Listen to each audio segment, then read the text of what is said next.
তো হ্যালো বন্ধুরা, আসসালামু আলাইকুম। তোমরা কেমন আছো? আশা করি সকলে ভালো আছো। তো চলে আসলাম নতুন একটা ভিডিওতে। তো এক ভাই আজকে আমাকে একটা চিঠি লিখে পাঠাইছে ইমেল করে। তো তার গল্পই আজকে আপনাদের সামনে শেয়ার করব। চলো কথা না বাড়িয়ে আজকের মূল ভিডিওতে যাওয়া যাক। 2015 তো 2015 সালে আমার বয়স তখন 11 বছর বয়স। তো 11 বছর যখন বয়স তখন আমি ঠিক থ্রিতে পড়ি। তো তখন আমি থ্রিতে পড়তেই আমার বাবা মা ওখান থেকে তুলে আমাকে মাদ্রাসায় ভর্তি করে দেয়।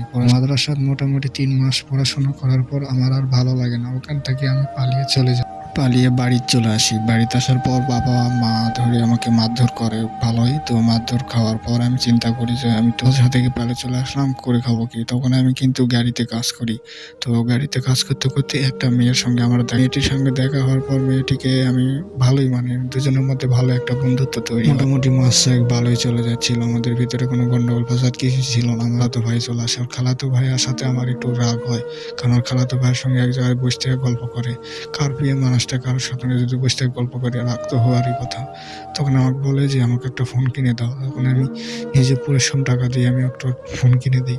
সেই সময় কিন্তু ফোনের দাম অনেক ছিল, তারপরে আমি মোটামুটি 21,000 টাকা দিয়ে একটা ফোন কিনে দিই।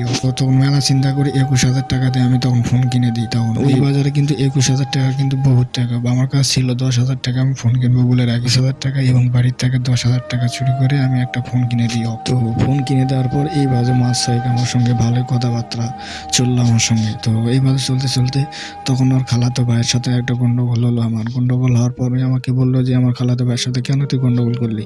আমি বললাম তোর সাথে এই বাজে ঘুরতেছে, তুই কিছু বলতেছিস না, আমার রাগ হবে না? তোর সাথে যদি কেউ ঘুরে আমার তো অবশ্যই রাগ। এই বাজে আমাদের দুজনের মেলা দিনই কেটে গেল। কেটে যাওয়ার পর মোটামুটি মাস ছয়েক কেটে গেল। হঠাৎ করে একদিন ফোন দিয়ে বলে যে তুমি দেখা করো আমার সঙ্গে, যে জায়গায় দেখা করতে ওই জায়গায় চলে আসো। তো আমি ওখানে চলে গেলাম। যাওয়ার পর দেখা করে আমি বলতেছি কি হয়েছে, তোমার মুখ ফ্যাকাশে কেন, আমাকে একটু বলো তো।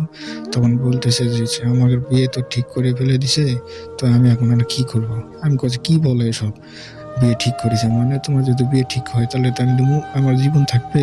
এ কথা বলে যখন আমি বলেছি তখন কান্না করে দিয়ে আমার উপরে কান্না করতেছিল। আমার তো চোখ দিয়ে মনে করো কান্না করতেছিল। আমি কি বলবো না বলবো ভাব। তখন ছেলেটা বলে তুমি বাড়ি চলে যাও, আমি দেখতেছি কি করা যায়।